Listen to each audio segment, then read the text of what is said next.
Every January, when the holiday glitter has faded and football season is gasping for air, professional wrestling unleashes its most elegant form of mayhem, the WWE Royal Rumble. It's a match built on anticipation and anxiety. Two wrestlers start, the clock ticks down, and every 90 seconds another human variable storms the ring. Alliances form, plans collide, legends return, and careers are sometimes made in a single heartbeat. More than just a match, the Royal Rumble is a storytelling engine, one that turns surprise into spectacle and endurance into destiny. And like all great wrestling traditions, it began not with fireworks, but with an experiment. This is the nerd history of the Royal Rumble.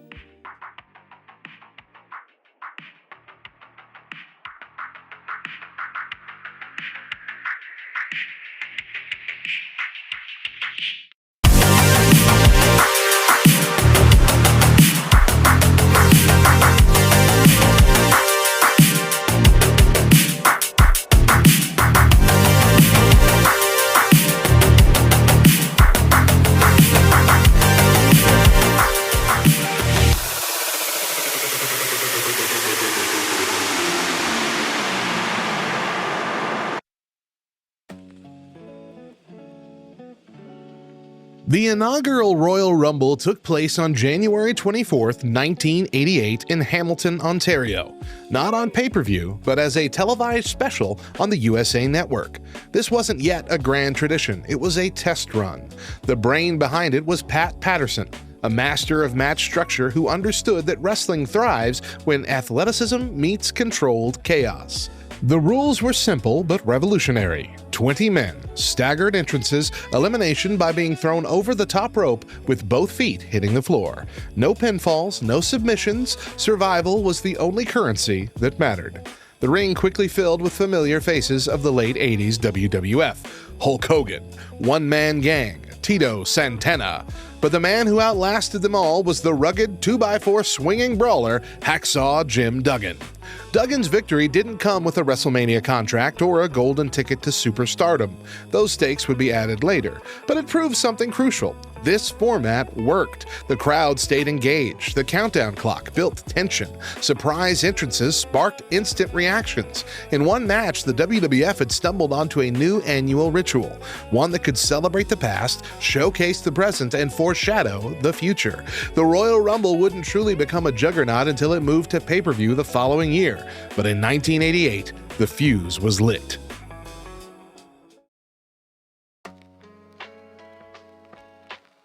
If the 1988 Royal Rumble was a successful prototype, the 1990s were when the match became a myth-making machine. The first major evolution came quietly but decisively. The Rumble moved to pay-per-view in 1989, signaling that this wasn't just a novelty, it was now appointment viewing.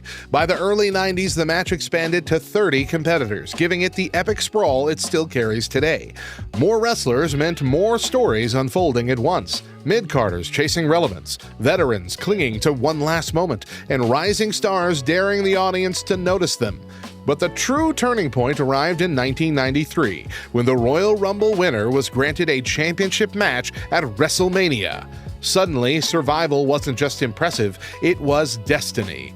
Every countdown tick now carried consequences. But the year before that stipulation was made official, the Royal Rumble delivered its first accidental masterpiece. In 1992, the WWF Championship itself was on the line. Entering at number 3, Ric Flair lasted nearly an hour, weaving through eliminations, betrayals, and exhaustion to claim the title. With Bobby Heenan's frantic commentary acting as narration, Flair didn't just win a match, he told a 60-minute story inside it.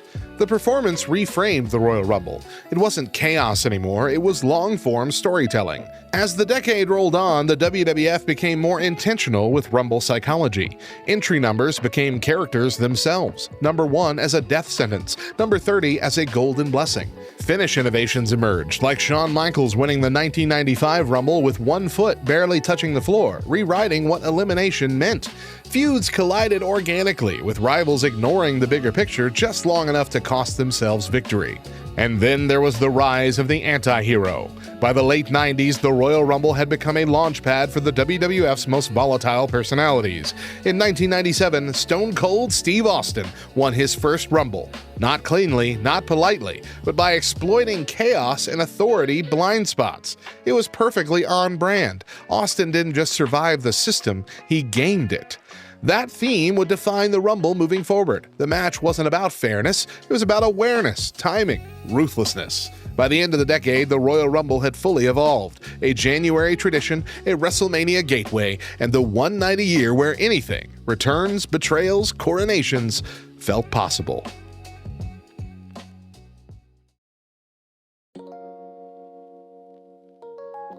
By the early 2000s, the Royal Rumble faced a familiar wrestling paradox. It was beloved, but now it was established. The Attitude Era had thrived on chaos and rebellion. What came next needed credibility, intensity, and athletes who looked like they could plausibly throw another human being over a top rope for a living. Enter the Ruthless Aggression Era. The Ruthless Aggression Era reframed the Royal Rumble as a proving ground for legitimacy. This was the era of explosive debuts and physical dominance. In 2003, Brock Lesnar tore through the Rumble like a force of nature. Less opportunist, more extinction-level event. 2 years later, the match produced one of the most iconic coronations, Batista winning the 2005 Rumble, punctuated by his now legendary stare-down with Triple H. The message was unmistakable. This man is next. The match itself became more polished, eliminations were cleaner, Final Fours mattered more, commentary emphasized strategy and endurance rather than pure anarchy. The Rumble wasn't just wild, it was earned. As WWE entered the 2010s, the Royal Rumble adapted again, this time to a hyper-connected, hyper-aware audience. Fans now tracked time spent in the match, elimination counts, historical callbacks, and symmetry. Wins by Randy Orton and Roman Reigns were framed as chapters in long-term narratives rather than isolated triumphs. The Rumble became a data-rich legacy machine, one that rewarded both memory and momentum. But the most significant evolution was still to come. In 2018, WWE introduced the Women's Royal Rumble, and in doing so, quietly reshaped the entire event. This wasn't a novelty. It followed the same rules, the same stakes, and the same expectations. 30 women, one winner, a WrestleMania title opportunity. The inaugural match honored the past, with legends like Lita and Trish Stratus, while firmly investing in the future. Then came 2019. Entering at number 28 after already competing earlier in the night, Becky Lynch won the Rumble and set off a chain reaction that culminated in the first women's WrestleMania main event. In that moment, the Women's Royal Rumble proved it wasn't just equal in format, but equal in consequence. Across eras, the Royal Rumble has done something rare in wrestling. It evolved without losing its identity. Ruthless aggression gave it credibility. The modern era gave it continuity, and the Women's Rumble gave it scope. The rules stayed the same, the meaning expanded. And every January, when that clock hits zero, the promise remains unchanged. Someone's future is about to arrive, right on time.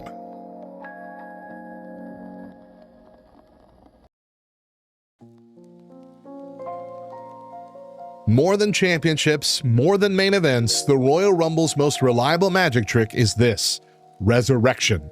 No match in wrestling history weaponizes surprise quite like the Royal Rumble.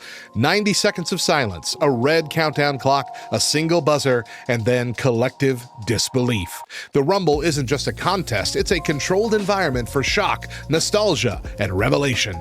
Careers reappear, legends re-emerge, futures announce themselves fully formed. Sometimes the loudest pop of the night belongs not to the winner, but to the unexpected entrant. The gold standard for Rumble returns arrived in 2008, entering at number 30, months ahead of schedule after a torn pectoral. John Cena walked onto the stage, and Madison Square Garden audibly lost its mind. The reaction wasn't just surprise, it was disbelief. Cena didn't even win the match, but the moment reasserted him as a force of nature, someone who could bend recovery timelines through sheer willpower. More than a decade later, the Rumble delivered a different kind of miracle. In 2020, after 9 years away from singles competition due to a career-threatening neck injury, Edge returned. No swerve, no tease, just the opening notes of his theme and a look on his face that said everything. It wasn't nostalgia, it was validation. Wrestling, at its best, remembers. And if returns reward loyalty, debuts reshape the future. In 2016, the Royal Rumble introduced a global audience to AJ Styles. Many casual fans didn't know the name, but the crowd reaction told the story. This wasn't a tryout, this was an arrival. Styles didn't need a vignette or explanation. The Rumble let him exist, and the audience caught up in real time. The brilliance is structural. Entrances are expected, so surprises don't feel forced. Crowd reactions become part of the moment, instantly validating the debut or the return. Failure is allowed. You can be eliminated and still succeed if the moment lands. The Royal Rumble gives wrestlers something rare, a debut without pressure, a return without explanation. The bell doesn't need to ring. The story tells itself. In a business built on anticipation, the Royal Rumble perfected the reveal.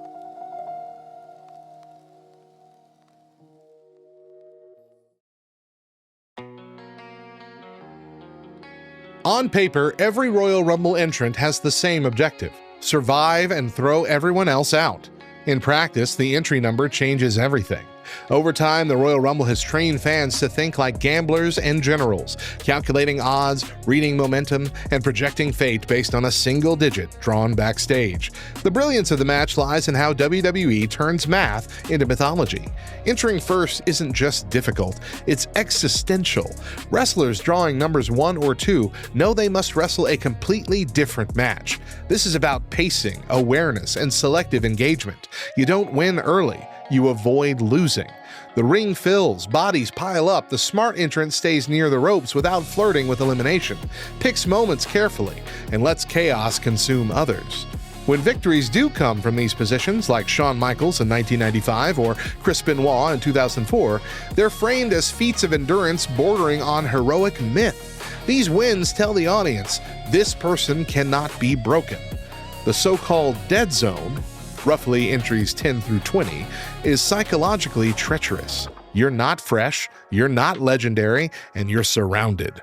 Winning from the middle requires strategic anonymity. The smartest competitors here don't dominate, they endure quietly. They assist in eliminations without taking credit, they avoid rivalries, they conserve energy and wait for the field to thin. When someone rises from this range to the Final Four, the crowd subconsciously upgrades them. They weren't lucky, they were patient. The lucky ones are the late entrants. Late entry numbers are gifts, but they come with pressure. By the time number 30 hits, the ring is scarred territory. Alliances have shattered. Exhaustion is visible. A late entrant must immediately assert control or risk being seen as wasted potential. Dominance is expected. This is why wins from late entries like John Cena or Brock Lesnar are framed less as miracles and more as statements. You weren't brave, you were inevitable. And when a late entrant fails, the disappointment is palpable. The audience feels robbed, not of fairness, but of payoff. By the Final Four, entry numbers stop mattering, and psychology takes over completely. This is where old rivalries override logic. Temporary alliances form and collapse in seconds, and one mistake can end everything. The final moments of a Royal Rumble are less about strength and more about self-control. The winner is often the person who resists the urge to rush, who lets someone else make the fatal error. In this way, the Royal Rumble mirrors real life. Opportunity matters, but timing decides everything. Decades in, fans still chant numbers, still argue probabilities, still react viscerally to a draw before a punch is ever thrown. Because the Royal Rumble didn't just create a match, it created a psychological language. Every entry tells a story, every number carries a bias, and every January, someone beats the odds, whatever they may be.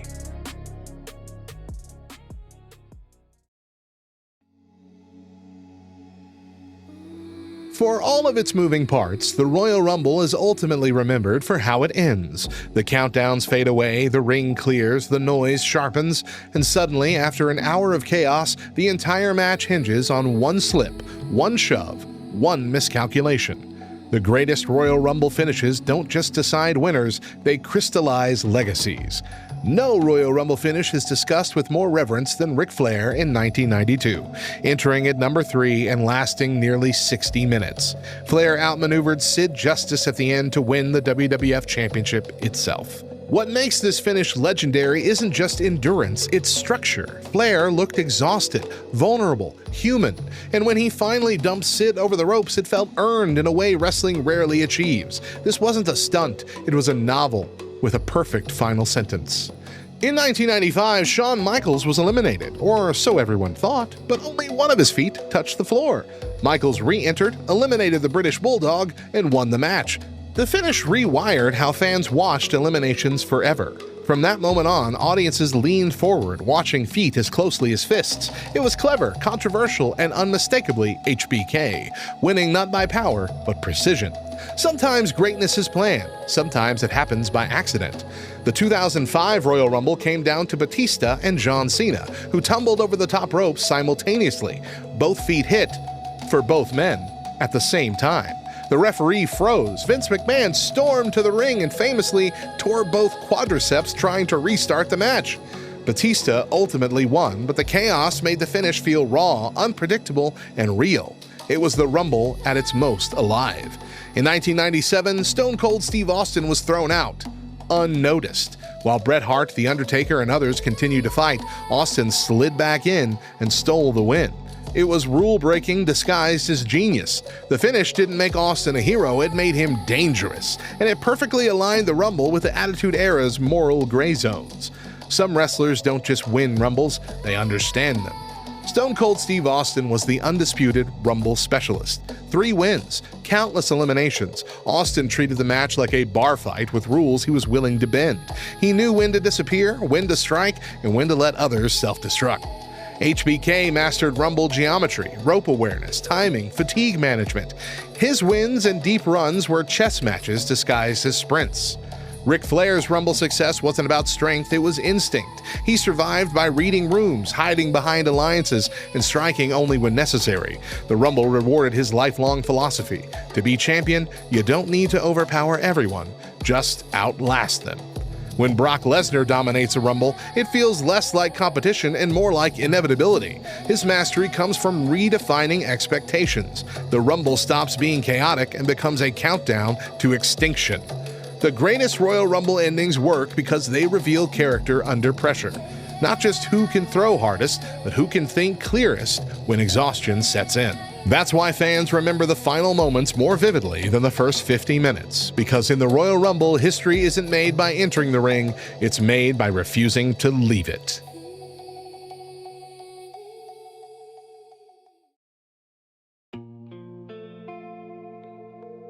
The Royal Rumble was never supposed to last like this. It began as a televised experiment, an unusual match with odd rules and uncertain stakes.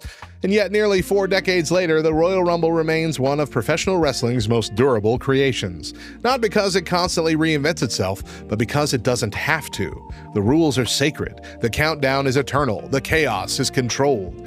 More than any other WWE concept, the Royal Rumble taught fans how to watch wrestling differently. It trained generations to anticipate rather than react, listen for music as much as impact, and read positioning, not just power. The Rumble made spectators active participants. Fans don't just cheer, they calculate, speculate, and remember. Entry numbers become folklore, eliminations become receipts, time becomes the enemy. In doing so, the Royal Rumble transformed wrestling from a series of matches into a shared annual ritual. The Royal Rumble doesn't just reward popularity, it creates legitimacy. Winning the Rumble signals trust. It tells the audience this person belongs at the top of the card. From Hulk Hogan and Stone Cold Steve Austin to John Cena and Becky Lynch, the winners list doubles as a roadmap of WWE's chosen standard bearers. Even when the winner doesn't ultimately triumph at WrestleMania, the Rumble has already done its work. The audience believes. The spotlight sticks. Every year, it honors the past, contextualizes the present, and hints at the future, all in one match. And crucially, it allows failure. You can lose the Rumble and still win the night. You can return, debut, stumble, or vanish and still matter. Few matches are that forgiving, and fewer still are that honest. When the clock hits 10, the crowd rises. When it hits 0, anything can happen. That moment, shared across generations, arenas, and eras, is the Royal Rumble's true legacy. Not the winner, not the surprise, but the promise that for one night, the future is unpredictable. And when the last body hits the floor and one wrestler points at the WrestleMania sign, the message is clear. This wasn't chaos. It was destiny. Count it down one number at a time.